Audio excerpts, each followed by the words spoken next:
Magandang araw! Ako nga pala si Isabel. Sa video na ito, akong ibabahagi ang tungkol sa SDG o Sustainable Development No. 14 and 15 para sa Plan of Action for Life on Land and Ocean. Ang layunin ng SDG 15 ay protektahan, ibalik, at itaguyod ang napapanatiling paggamit ng mga terrestrial ecosystem, mga target, pangasiwaan, mabuti ang kagubatan, labanan ang pagbababa ng uri ng mga lupa, ihinto o bawasan ang pagkasira ng lupa, itigil ang pagkawala ng biodiversity o sari-buhay. Nabuo ang mga layuning ito sa pangyayari o pag-uugali ng mga tao. Ilang dekada na ang nagdaan. Ang kagubatan ay may mahalagang papel sa pagpapagaan ng pagbabago ng klima sa pamamagitan ng paglinis ng carbon dioxide sa atmosfera. Sa kabala nito, hindi naligad sa atin ang iligal na kalakalan ng wildlife na isang pandaigdigang problema na nagbabanta sa pagtataguyod ng konserbasyon. Isa rito ang deforestasyon, pagdodroso o pagsusunog ng mga puno. At batay naman sa Forest Production Council, ang mga ito ay may negatibong epekto. Number 1. Pagkabalans ng klima at pagbabago ng klima. Ang kagubatan ay ang baga ng ating planeta. Ang mga puno ay kumukuha ng carbon dioxide at naglalabas ng oxygen at singaw ng tubig sa hangin. Kaya naman, ang mga tropikal na kagubatan ay sobrang mahalumigmig. Nagbibigay din ang mga puno ng lilim na pinapanatili ang pamamasa ng lupa. Ang lahat na ito ay nanganganib sa kawalan ng mga puno. Global warming. Ang mga puno ay may mahalagang papel sa pagkontrol sa pag-init ng mundo. Gumagamit ang mga puno ng mga greenhouse gas upang maibalik ang balanse sa kapaligiran. Sa patuloy ng deforestation, tumaas ang rate ng mga greenhouse gases at atmosfera na nagdaragdag ng ating mga problema sa pag-init ng mundo. Pagtaas sa greenhouse gas emissions, tumutulong ang kagubatan na mabawasan ang carbon dioxide at iba pang kakalasan na emissions ng greenhouse gas. Gayunpaman, sila ay naging mapagkukunan ng carbon kapag binutol, sinunog o kung hindi man nakuha. Pagguho ng lupa. Ang pagguho ng lupa ay naglalantad ng lupa sa mga polyulant na dumaraan sa mapagkukunan ng tubig at kuminsala sa kalidad ng inunuming tubig. Baha. Kapag umuulan, ang mga puno ay sumisipsip at nag-iimbak ng maraming tubig sa tunog ng kanilang mga ugat. Kapag tinutol ang mga ito, ang daloy ng tubig ay nabalisa at ang lupa ay nawalan ng kakayahan sa paghawak ng tubig. Nagdudulot ito ng pagbaha sa ilang mga rehiyon at pagkatuyot sa iba pa. Pagkalipa ng wildlife at pagkawala ng tirahan. At ibang mga species ng hayop ang nawala dahil sa napakalaking pagpuputol ng mga puno. Nawala ang kanilang tirahan at napipilitan ding lumipat sa isang bagong lokasyon.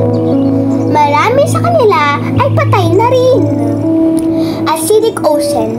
Ang pagtaas ng antas ng carbon dioxide sa himpapawid dahil sa pagkasirang ng kagubatan at pagsunog ng mga fossil fuel ay ginagawang mas acidic ang ating mga karagatan. Mula noong Industrial Revolution, ang mga beach ay naging 30% na mas acidic, na naglalagay sa mga species ng dagat at ecosystem sa matinding peligro. Pagbaba ng kalidad ng buhay. Milyon-milyong tao sa buong mundo ang umaasa sa mga kagubatan para sa pangangaso, maliit na agrikultura, pagtitipon at gamot. Pagkawala ng makakain, ang kakulangan ng mayabang na lupa ay maaaring humantong sa mababang ani at kawalan ng pagkain. Biodiversity. Ang biodiversity ay matatagpuan sa mga tropical rainforest. Ang mga kagubatan ay hindi lamang nagbibigay ng tirahan para sa wildlife, ngunit sumusuporta din sa pangangalaga ng medikal. Ang kagubatan ay gumaganap bilang isang kritikal na kapaligiran para sa pag-iingat ng iba't ibang uri ng species. Sinisira din ito ang pamayanan ng microbial na responsable para sa malinis na production ng tubig, pag-aalis ng mga pollutant at pag-recycle ng mga nutrition. Plastic waste. Ang mga plastic na basura ay isang pandaigdigang issue sa kapaligiran na pumipinsala sa planeta, wildlife, at kalusugan ng tao. Mga epekto. Number 1. Kapaligiran. Maaaring dumihan ng mga plastic na basura ang karagatan, bundok, at iba pang kapaligiran. Maaari din itong makapinsala sa lupa, makalasot sa tubig sa lupa, at makapag-ambag sa mga greenhouse gas emissions. Number 2. Wildlife. Ang mga plastic na basura ay maaaring makapinsala sa mga buhay sa dagat sa pamamagitan ng pagdudulot sa kanila ng mabulunan, masuffocate o mabuhol.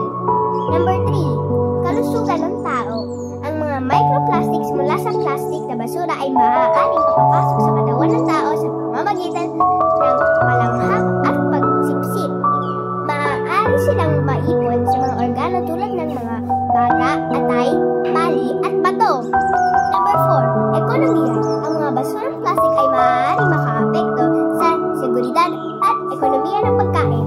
Ang mga basurang plastic ay isang problema dahil karamihan sa mga plastic ay hindi nabubulok at maaaring tumagal hanggang 500 years bago mabulok.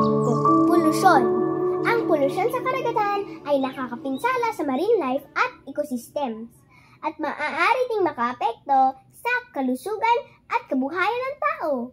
Ang polusyon sa ingay, ang malakas o tuloy-tuloy na tunog mula sa mga barko, sonar, device, at oil rig na maaaring makagambala sa natural na tunog ng karagatan. Ang artificial na liwanag mula sa mga bangka, mga platform ng magmimina sa malayo, sa pampang, at mga lungsod sa baybayin ay maaaring makagambala sa buhay dagat, gaya ng mga pawikan. Ang oil spill ay maaaring makasuffocate ng mga hayop sa dagat. Maaari ring mahawaan ang mga balahibo ng mga seabird. Pwede din sirain ang mga tirahan tulad ng mga coral reef at estero at ang mga mabahong beach. Ang maliit na piraso ng plastic ay pwede pagkamalang pagkain ng isda. Eutrophication, ang pagtaas ng mga kemikal na sustansya sa isang katawan ng tubig ay maaaring magdulot ng mass decay na nagpapababa ng antas ng oxygen sa tubig. Sustainable Development Goals 14 and 15 focus on life in the water and life on land respectively, relating the roles and attributes of archangels to these goals and inspired solutions, and foster stewardship of nature. Archangel Raphael, healing and protection. Relevance to SDGs, Raphael is known as the healer and protector. His association with healing would inspire efforts to restore ecosystems damaged by pollution, overfishing, and deforestation. Let's encourage initiatives like marine habitat restoration, coral reef protection, and reforestation projects. Healing nature ensures the health of both marine and terrestrial ecosystems. Planting young trees, replacing old trees that are cut down. Planting vegetables to eat. Reducing paper consumption. Reduce paper waste and also opt for recycled paper products. Archangel Gabriel, communication, and creativity. Gabriel, the messenger, symbolizes effective communication and innovation, raising awareness about environmental issues and inspiring creative solutions aligns with Gabriel's role. Let's promote educational campaigns to increase awareness of ocean and forest conservation and support eco-friendly technologies for sustainable development. Teach others who have no or insufficient knowledge about SDG 14 and 15 to encourage them to join in helping to avoid problems. Archangel Michael, strength and leadership. Michael is a protector and leader. His strength can empower communities to stand against practices that harm biodiversity like illegal logging and overfishing. Advocate for stronger enforcement of environmental laws and leadership of local communities in conservation efforts, complying with all these established laws regarding tree cutting. Plastic waste. Design and use products that can be reused or recycled. Implement policies that reduce demand for certain plastics. Manage plastic waste in an environmentally friendly manner. Increase reuse, recycle, and recovery of plastics. That's all for now. Bye!